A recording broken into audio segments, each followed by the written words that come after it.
seem like the type to love 'em, leave 'em, and disappear right after the song. So give me the night to show you who.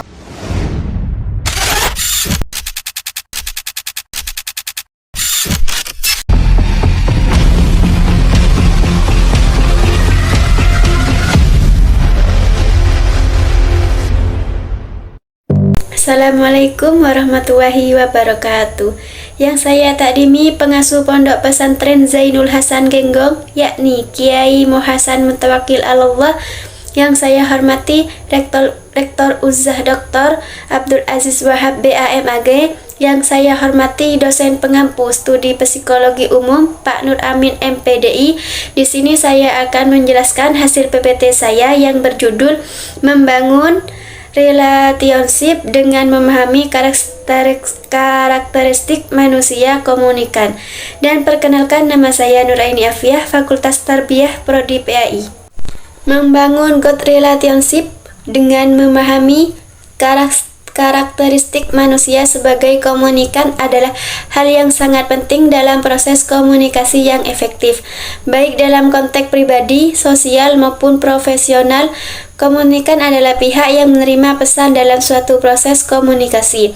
Memahami karakteristik komunikan membantu komunikator dalam menyampaikan pesan yang tepat, sehingga tercipta hubungan yang harmonis, saling percaya, dan produktif. Berikut adalah penjelasan komunikan. 1. Pengertian komunikan.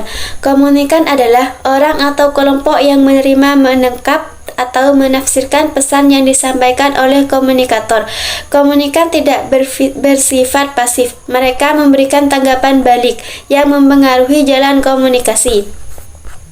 2. Karakteristik manusia sebagai komunikasi. A. Memiliki emosi.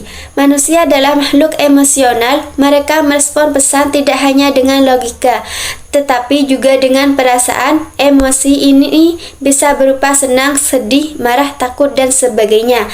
Implikasi. Untuk membangun hubungan baik, komunikator harus peka terhadap suasana hati komunikan. Jangan menyampaikan kritik saat mereka sedang emosi atau stres, dan berikan puja saat mereka melakukan hal yang baik.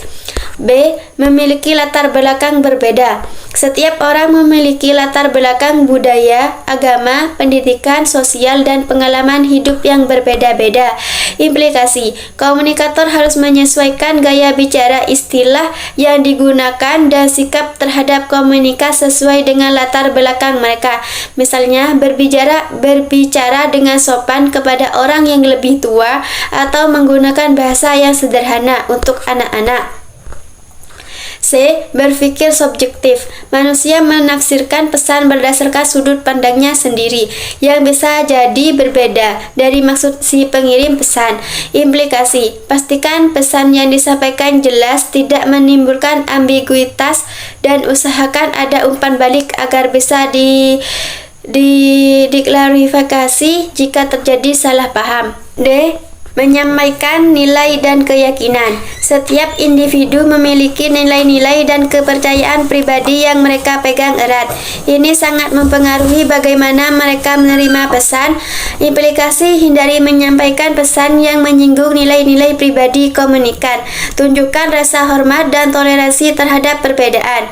E. Mampu memberikan respon. Komunikan tidak hanya menerima pesan, tetapi juga memberikan respon baik secara verbal maupun non-verbal. Implikasi. Komunikator perlu memperhatikan respon ini untuk menilai apakah pesan dipahami dan diterima dengan baik atau tidak. Perhatikan bahasa tubuh, ekspresi wajah, atau jawaban langsung dari komunikan. 3. Strategi membangun good relationship dengan memahami karakteristik komunikan. A. Empati. Cobalah memahami perasaan, sudut pandang, dan kebutuhan komunikan. Empati menciptakan kedekatan emosional dan memperkuat hubungan interpersonal. terpersonal. B. Menyesuaikan gaya komunikasi. Gunakan bahasa, nada suara, dan gaya komunikasi yang sesuai dengan karakter komunikan. Orang yang tenang lebih cocok dengan komunikasi yang lembut. Orang yang aktif cocok dengan komunikasi yang cepat dan langsung. C. Mendengarkan secara aktif. Tunjukkan bahwa Anda benar-benar mendengarkan dengan memberi perhatian penuh, mengangguk, memberikan tanggapan kecil seperti ya, benar, dan menghindari menyela saat mereka berbicara. D. Menghargai perbedaan. Bangun komunikasi yang inklusif dan menghargai keunikan setiap orang. Ini membangun kepercayaan dan rasa aman dalam hubungan. E. Memberikan umpan balik positif. Berikan apresiasi, penguatan, atau pujian saat komunikan melakukan sesuatu yang baik. Ini memperkuat hubungan dan mendorong perilaku positif. F. Menghindari asumsi.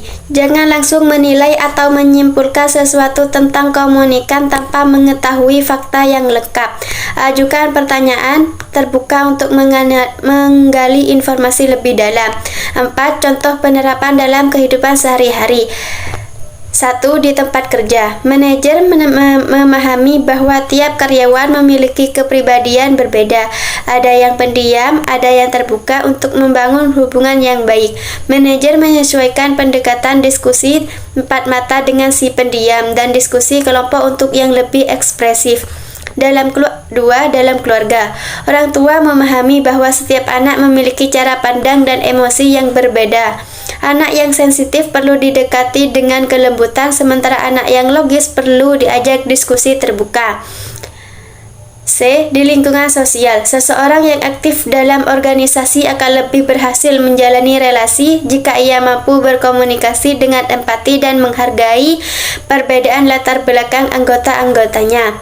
5. Kesimpulannya, membangun good relationship bukan sekedar menyampaikan pesan, tetapi juga memahami siapa komunikan kita, bagaimana perasaan mereka, bagaimana mereka berpikir, serta apa nilai dan latar belakang mereka. Dengan memahami karakteristik manusia sebagai komunikan, kita bisa menyampaikan pesan secara tepat, membangun kepercayaan, dan menciptakan hubungan yang kuat, harmonis, serta berkelanjutan. Cukup sekian presentasi dari saya. Wassalamualaikum warahmatullahi wabarakatuh.